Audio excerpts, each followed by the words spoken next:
Halo semuanya, kembali lagi di Tech Talk Vet bersama saya Dr. Hewan Putri Aisyah Hanifah dan saya Dr. Hewan Syahila Eka Putri lagi. Yeay.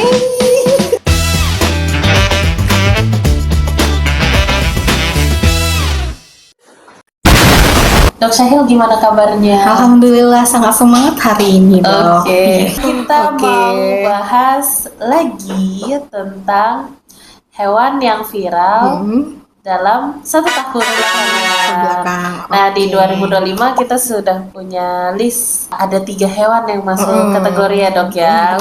Wih, siapa aja tuh? Yang pertama mungkin dari Dok Syahila dulu ya. Oke. Nah, ini sebenarnya, Dok, kejadiannya bukan di 2025 atau 2026. Tapi di 2027 melalui dokumenter di Antartika. Itu ada 2007 kita belum 2027 ya. Dari masa depan. Dari masa depan. Mengingatmu bersemu dalam sembayang. 2007 tapi kembali viral di Januari kemarin karena banyak netizen yang kayak nge-share meme soal dia. Oh, oke. Tentang apa tuh, Dok? Tentang nihilis penguin, Dok. Dimana kan biasanya kalau kita lihat penguin itu dia hidupnya berkelompok, Dok. Nah, satu penguin ini menjauhi dari koloninya. Dimana kan sebenarnya untuk koloni si penguin itu untuk mencari makan, untuk navigasi. Nah, biasanya kalau penguin kan untuk mencari makan itu ke laut karena dia kan makannya ikan. Tapi si penguin ini dia mengarah ke pegunungan gitu. Nah, peneliti di Antartika itu menjelaskan kalau fenomena ini terjadi itu pertama tuh dari kendala navigasi, yang kedua dari kondisi biologis tertentu dan disorientasi pada si penguinnya. Gitu. Lalu kenapa rame? Banyak kan sekarang netizen itu yang aware banget sama mental gitu kan. Jadi si penguin ini diibaratkan ketika kita udah kayak muak sama dunia gitu ya, Dok. Ibarat banyak netizen yang mengaitkan seperti itu ya. Muak sama dunia, udah kayak udah nggak ngerasa di dunia yang harus dijalani. Jadi pasti itu film bikin gitu. Itu wow, Gen Z banget, kayak sangat nihil gitu. Tapi ada juga beberapa netizen yang menanggapinya secara positif, dimana kayak kita itu nggak harus berjalan sesuai dengan yang memang seharusnya. Kita bisa memilih jalan yang berbeda, tapi tujuannya tetap benar. Tapi tujuannya tetap yang baik untuk kita gitu. Nah, in the end, gimana nasib si penguin itu? In the end, dia tetap walaupun ada peneliti yang menghampiri, dia tetap pergi, Dok. Oh, dia tetap pergi. Dia tetap pergi. Terus dia survive atau enggak? Itu tidak dijelaskan lagi, Dok. Dari si dokumenternya itu. Jadi dia tetap ngarah ke tetap ngarah ke pegunungan yang jaraknya itu hampir 70 km. Lebih dari 70 km. Bahkan dideketin, dia tetap berjalan aja, Dok. Nggak ada menghiraukan si peneliti yang mendekati gitu. Tapi saya pernah baca ya, teman-teman koreksi kalau salah ya. Kayaknya akhirnya si penguinnya tuh mati gitu loh. Karena nggak ada sumber daya makanan. Karena dia makannya kan ikan ya. Dia harus ke laut, dia harus ke arah laut gitu. Tapi nggak tahu sih kalau endingnya ternyata belum dijelaskan, berita yang saya baca hoax atau gimana. Tapi saya pernah lihat itu bahwa akhirnya si penguin itu mati karena kelelahan gitu. Kasihan banget. Kasihan. Lalu, Dok. Nah, berita yang kedua apa nih, Dok? Ini viral banget sejagat raya. Itu berita tentang Punch. Jadi Punch ini adalah seekor bayi monyet yang lahir di kebun binatang Ichikawa di Jepang. Iya, pada tanggal 26 Juli 2025. Berarti emang usianya baru sekitar sekarang tuh 6 bulanan, 7 bulanan gitu lah, Dok. Gemes-gemesnya ya, Dok. Iya. Lagi masa pertumbuhan. Nah, dia tuh mencuri perhatian netizen itu dikarenakan ketika dia lahir, si induk itu tidak mau merawat, tidak keluar naluri keibuannya. Banyak peneliti yang mengatakan karena si ibu itu mengalami kelelahan saat melahirkan si Punch. Karena saat itu juga sedang musim panas dan si Punch ini juga lahirnya itu cukup melewati proses persalinan yang cukup sulit lah kabarnya. Jadi karena si induknya sudah kelelahan, dia tidak menunjukkan naluri keibuannya kayak gitu. Nah, alhasil sehari setelah diupayakan tentunya ya sama tim Ichikawa Zoo itu untuk mendekatkan ke induknya, dan tidak berhasil. Sehari setelahnya langsung dirawat oleh zookeeper di sana kayak gitu. Mungkin kita sering lihat video bahwa Punch ini deket banget gitu sama zookeeper. Setiap zookeeper itu datang ke kandang untuk memberikan makan kayak gitu, karena memang dia dari hari pertama dan seterusnya itu dia dirawat sama zookeeper sampai dirasa dia sudah bisa mencoba untuk bergabung dengan kawanan monyet-monyet lainnya. Namun ternyata ketika dia bergabung Dok dengan monyet-monyet lainnya itu juga tidak mendapatkan respon yang baik gitu dari kawanan yang lain. Kasihan banget. Jadi zookeeper itu berusaha menghibur si Punch dengan memberikan berbagai mainan sebenarnya. Ada boneka, handuk, dan selimut. Nah, si Punch ini memilih boneka yang berbentuk orangutan yang bahkan size-nya itu lebih besar daripada badannya. Ya ampun, sedih banget. Jadi kan diumpamakan seperti ibunya gitu. Jadi ketika dia takut, dia merasa terancam dan lain sebagainya, dia pasti lari ke boneka orangutan yang besar itu gitu. Dan dipeluk ya kan? Dipeluk. Dia suka ngambil tangannya si boneka itu untuk menyamankan dirinya lah, mengelus-ngelus dirinya dengan tangan si boneka itu gitu. Padahal kan boneka itu lebih besar ya Dok ya dari ukuran badan si Punch gitu, tapi dia tetap berusaha bawa itu kemana-mana dengan susah payah gitu. Nah, hal ini tuh menjadi perhatian publik gitu. Bahkan banyak tagar yang muncul #hanginthere Punch gitu, bertahan di sana Punch sampai kamu cukup umur, cukup dewasa, mau gimana pun kamu harus bergabung dengan yang sejenis dengan kamu kayak gitu. Kamu harus berusaha gitu. Nah, semakin viral lah berita si Punch ini diakibatkan karena kebesaran hati Punch dan usaha Punch yang tidak berhenti setiap harinya untuk berusaha bergabung gitu loh Dok dengan monyet-monyet lainnya. Dan akhirnya dikabarkan sekarang dia sudah bisa bergabung. Beberapa monyet sudah memberikan respon positif gitu ya terhadap Punch. Ada yang udah mulai berani pegang, meluk, segala macem lah. Nah, hal ini membuktikan bahwa yang pertama, hewan itu juga bisa mengalami yang namanya baby blues ya. Terus yang kedua, bahwa setiap anak yang lahir ke bumi itu tetap membutuhkan perhatian dan kasih sayang dari induknya, bahkan hewan sekalipun kayak gitu. Nah, kurang lebih begitu. Bahkan bukan cuma #hanginthere Punch, tapi ada juga #urgent flight to Japan. Jadi kayak ingin melihat Punch. Mereka ingin melihat Punch. Bahkan orang-orang kayak sempat buat sebenarnya konten yang lucu, tapi sebenarnya dari si yang buat konten ini juga menunjukkan rasa empati, karena kita lihat tingkah Punch tuh menggemaskan sekaligus mengharukan ya Dok ya. Mereka tuh kayak membuat misi penyelamatan Punch. Iya benar.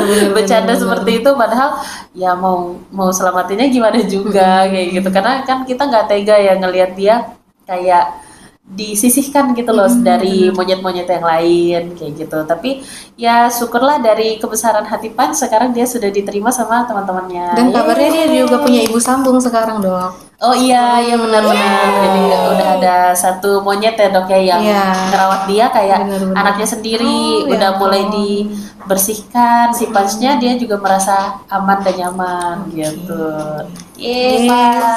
Selamat Punch. Senang Terus banget. Dok, Aduh. Oke, ini ini kabar dari tetangga kita Dok. Malaysia. Lagi rame di sosial media. Ini baru banget kejadiannya di tanggal 16 Februari kemarin Dok. Nah, di salah satu mall di Selangor Malaysia itu dia buat kayak petting zoo, kayak say hi untuk hewan, tapi ada satu yang kayak mengunyuh hati Dok.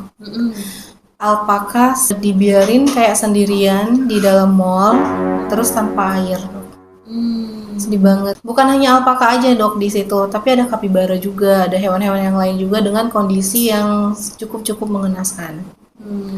Memprihatinkan. Iya, memprihatinkan karena tempatnya juga kayak sempit gitu. Pasokan airnya juga nggak ada. Kan mesti kayak alpaka itu butuh minum. Itu nggak ada minumnya. Ada satu pengunjung yang datang di jam si petting zoo itu udah off, tapi kan hewannya masih di situ, Dok. Kan harusnya kan dikembaliin ke zoo-nya gitu kan, ke pihak zoo. Tapi itu tetap dibiarkan di situ, dikasih minum, langsung diminum sama alpakanya, Dok. Di mall itu. Di mall itu. Dan tempatnya itu sangat sempit, Dok. Cuman kayak terpal, ukurannya kayak nggak sampai 2 kali 2 meter dengan alpaka yang sebesar itu. Ya ampun, kasihan banget. Lalu terlepas dari apakah ada yang kapibara. Nah kan kita tahu sendiri kalau kapibara itu dia butuh air untuk pup, untuk kayak mendinginkan badannya. Walaupun di mall itu kan kondisinya dingin ya. Tapi itu benar-benar kering, Dok. Sampai semua hewan di situ lesu semua, Dok. Ya ampun, kasihan banget. Kasihan banget. Jadi kayak kenapa tidak memikirkan si kayak animal welfare-nya gitu. Terus kalaupun memang ada petting zoo yang seperti itu, kenapa tidak sesuai jamnya aja gitu. Dan si pihak mall-nya itu sudah memberikan klarifikasi kalau event itu di acara itu diselenggarakan oleh pihak ketiga, bukan dari pihak mall-nya. Jadi sekarang udah kayak diambil tindakan untuk si pihak ketiganya itu. Oh oke, Gitu. yang penting udah langsung aman ya, Dok, ya? iya udah aman, udah langsung diberhentikan, Di-cut ya. udah langsung di-cut. Itu cukup viral juga Viral, ya, Dok, ya? viral banget, Dok. Jadi mana tahu ada yang nonton ya video kita ini yang bisa dia buat event-event gitu. Jadi kayak lebih diperhatikan lagi untuk Animal welfare-nya. iya, animal welfare-nya, tempatnya juga kalau misalnya udah bukan jamnya ya udah kembalikan ke kayak kandang atau ke tempat kayak zoo atau yang lainnya gitu. Nah, jadi bicarain tentang animal welfare nih, Dok. Sebenarnya baik pet owner atau semua pelaku usaha di bidang kesehatan hewan kayak gitu ya, atau ya event-event kayak tadi bener, yang bener. dokter bilang, semuanya kita itu harus memperhatikan yang namanya aspek animal welfare. Apa sih animal welfare? Animal welfare itu adalah aspek kesejahteraan hewan. Hewan itu butuh sejahtera juga. Ada berapa, Dok, aspek? Ada 5. Oke, ada 5 aspek kesejahteraan hewan. Yang pertama, Bebas dari lapar dan haus. yang kedua, Bebas dari rasa sakit. yang ketiga, Bebas dari ketidaknyamanan. yang keempat ini terkait kayak ruang, fasilitas, sehingga dia tidak kehilangan naluri alamiahnya. Hewan itu nggak sama ya sama Nggak kita. sama, Dia benar. punya perilaku-perilaku tertentu yang memang harus diekspresikan dan disampaikan gitu ya, ditunjukkan sehingga dia tidak stres gitu. Dan faktor yang kelima yaitu bebas dari rasa takut, ancaman dan stres gitu. Nah, itu ya, Dok, ya, dari animal welfare tuh biar teman-teman semua pada tahu kenapa sih menjadi penting animal welfare itu diperhatikan gitu ya, Dok, ya. Tapi sebenarnya selain memperhatikan kesejahteraan hewannya dari penyelenggara acara ataupun peserta yang hadir juga harus memperhatikan kayak kondisi kesehatan diri sendiri sebenarnya, Dok, ya. Karena ada kondisi kayak kita tuh tidak bersih, kita tidak menjaga sanitasi diri. Nah, itu juga berbahaya bagi kita untuk jangankan ketemu orang, ketemu hewan juga sangat berdampak. Benar. Karena ada yang namanya penyakit Zoonosis. zoonosis. Apa itu, Dok? Penyakit yang bisa ditularkan dari hewan ke manusia ataupun manusia ke hewan. Benar banget. Jadi tetap jaga kebersihan diri dan sanitasi diri, baik mau ketemu orang lain ataupun ketemu hewan ya, Dok, ya. Karena kasihan hewannya dan ya sebenarnya kasihan diri kita sendiri juga. Jadi rentan akan penyakit. Kurang lebih itu aja kali ya, teman-teman ya. Dan dokter mungkin ada yang mau diomongin lagi? Takut, Dok. Karena sebenarnya kalau misalnya kayak acara petting zoo itu kan, maaf ya kalau misalnya salah, itu kan di mall gitu ya, tidak sesuai dengan kondisi atau tempat yang si hewan itu sebagaimana mestinya gitu. Habitatnya. Benar. Ya. Kalau misalnya dibuat zoo itu oke. Kalau misalnya teman-teman mau belajar boleh ke zoo gitu, nggak usah kayak petting animal gitu. Setuju. Karena apalagi kayak kuda yang harus sampai ke jalanan yang rata gitu ya, kayak delman aja juga sebenarnya agak melanggar animal welfare, Dok. Misalnya apalagi kayak kuda itu berada di menginjak di keramik itu aja sudah sebenarnya menyakiti dari si benar. kaki kudanya ya. Dia harus, tapi aku pengen banget gitu loh naik kuda ya. Teman-teman bisa pergi ke area yang pegunungan. Contoh misalnya kalau di Sumatera Utara tuh ada Brastagi, kayak gitu. Nah di situ di daerah yang apa sih dok namanya, Bukit Kubu ya? Bukit Apa? Kubu ya. Yang lebar itu. Iya, Bukit Kubu atau Iya. Gundaling juga. Di situ tuh ada tempat buat naik kudanya gitu, dan itu kudanya lebih jalan berbukit-bukit di rumput, dan itu lebih safety buat si kudanya Kuda gitu dan ya. penunggangnya juga dok. Iya, menghindari si hewannya stres. Bahkan kalau di Aceh sekarang di Pantai Lampu itu sudah ada horse riding horse riding. Jadi sudah ada kayak kita bisa naik kuda kayak gitu. Cuma ya sebentar aja buat foto-foto, itu jauh lebih animal welfare kayak gitu. Atau yang di daerah sekitar Jakarta juga ada kan yang tempat khusus untuk berkuda itu kan udah dirancang sedemikian rupa ya untuk landnya juga. Iya benar. Nah yang sakit kan hewannya ya, mereka juga toh nggak bisa ngomong, bodo amat gitu kan. Nah sebenarnya kita tuh harus memperhatikan teman-teman animal welfare dari si hewannya. Kenapa? Karena ketika dia merasa sakit, bisa aja sewaktu-waktu dia membahayakan penunggangnya. Dia kayak ada merasa ngilu dan kesakitan pada kakinya, pas mungkin anak kita atau adik-adik kita sedang naik di atas, itu dia bisa stres ya, bisa jumping kayak gitu. Nah kayak gitu, jadi memang kalau dari kita sih memang tidak support ya dok acara benar. itu. Baiknya memang mungkin dulu kita pernah tahu kayak gitu kan, dan mungkin kita pernah mendatangi kayak gitu, karena saat itu kan kita belum tahu banget ya dok ya. Mungkin dari kita kayak gitu, tapi untuk sekarang yang sudah tahu, lebih baik tidak usah kayak gitu. Sama ini dok, yang sekarang kan lagi ramai banget kayak pet cafe dok, seperti kayak Fox, Capybara dan yang lainnya. Sahil suka jalan ke sana untuk ngelihat, dan sejauh ini kafe-kafe yang Sahil datengin itu oke. Mereka memperhatikan kayak kesehatan si hewannya dok, standarnya animal welfare-nya oke.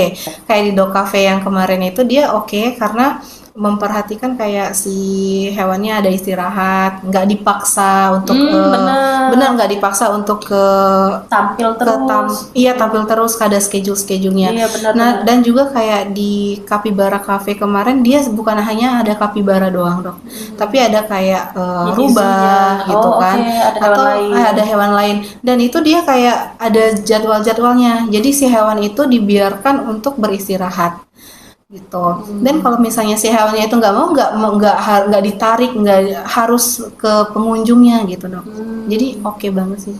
Kayak lebih kitanya yang aktif ke hewannya kayak gitu ya. Hewannya nggak yang dipaksa harus kemana-mana ya. Ya sebenarnya sih nggak ada masalah bagi hewan yang sudah biasa berinteraksi dengan manusia ya dok ya, seperti kucing, anjing, kelinci, it's okay, nggak apa-apa, nggak masalah kayak gitu. Selama ya itu tadi 5 aspek kesejahteraan hewannya harus diperhatikan dan dipenuhi. Oh iya, ngomongin soal yang viral dok, ada kabar baik juga nih dari Indonesia. Apa tuh? Bahwa pemerintah Bali itu sudah melarang wisatawan untuk menunggangi gajah. Yeay, akhirnya. Kasihan banget gajah-gajah itu, dan jadi kayak tulang punggungnya itu masuk ke dalam, jadi lordosis ya. Oh iya. Biasanya begitu dok, karena selalu ada beban yang bertambah di pundaknya, itu jadi nggak bagus tulang belakangnya gitu. Iya, sebenarnya kalau yang saya baca, gajah itu merupakan hewan yang memiliki empati yang tinggi dok.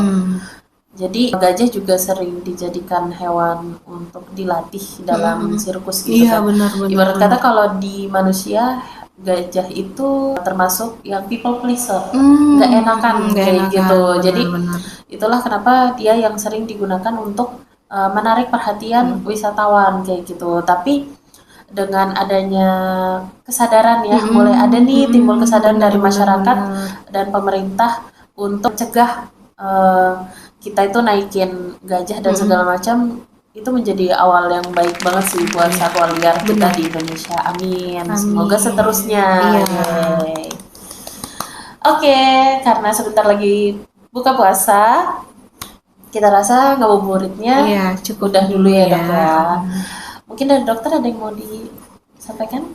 Sudah cukup sih dok. Iya, saya juga sih sudah lapar ya, jam rawan. Oke. Oke, terima kasih teman-teman kasih, semua. teman-teman. Jangan lupa like, comment, share, dan subscribe, dan dukung terus channel ini agar bisa berkembang. Dadah. Yeay, dadah. Harus Iya, ayo, melatih ayo. ngomong apa sih lu?